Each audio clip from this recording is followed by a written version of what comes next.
AI 人工智能係一種旨在模仿人類智能嘅技術。AI 已經正在塑造我哋嘅世界，但係直到目前為止，AI 仍然未有實體形態。因此，我哋更進一步，超越數碼世界，我哋賦予 AI 一個身體，一個能喺現實世界中移動、感知並作出行動嘅形態。人形機械人、機械臂、自動駕駛車輛，呢啲都係物理 AI 嘅例子。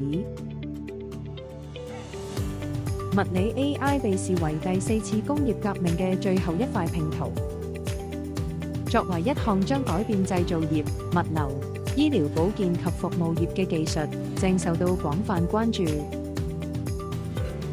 我哋如何能有效地應用物理 AI 技術？答案在於透過物理 AI 教育培育未來人才。物理 AI 教育需要結合 AI 學習課程與機械人教育。